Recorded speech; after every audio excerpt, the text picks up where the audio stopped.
It seems absurd to sing your shame. It would seem absurd for people to focus in their life on the aspects of slavery and difficulty and humiliation. Yet that's precisely what the Passover Haggadah tells us to do.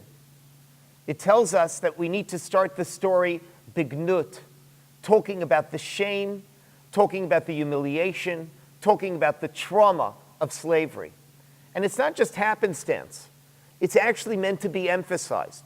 Indeed, one of the Midrashim to Parshat Kitavo, one of the earliest Jewish commentaries to the book of Deuteronomy, says that when you recite your shame, when you talk about the difficult experiences in your history, you need to do so b'kol gavoa.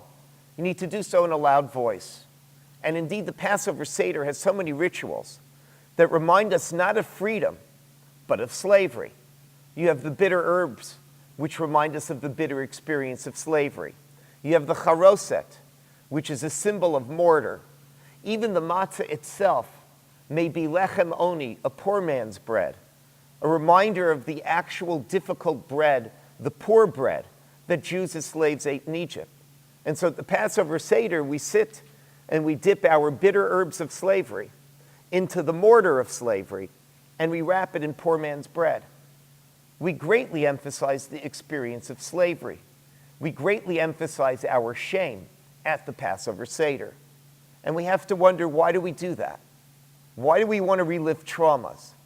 And I think the answer is very simple. The road to leadership begins with singing your shame. The road to leadership begins with the experience of slavery. And actually, the Passover Seder, to some extent, is patterned on the life of Joseph. And indeed, the history of the Jews in Egypt is patterned on the life of Joseph. What is Joseph's life about? He starts out with dreams of being a leader. He wants to be a leader. What happens immediately after those dreams is that he is enslaved. He is sold down to Egypt, and ultimately in Egypt, not only is he a slave, but he is ultimately a prisoner in Egypt. And from this particular low station in life, Joseph rises and becomes the leader of Egypt. And when he meets his brothers again, he begins to understand that his responsibility as a leader is not simply to lead, but to provide for his brothers. And if you look at Joseph's life, it's ironic. When he dreams of leading, he ends up a slave. When he dreams of serving, he ends up a leader. And that is precisely the message of the Passover Seder. The message of the Passover Seder is that there's a lot to learn from slavery. There are great lessons that one has to learn.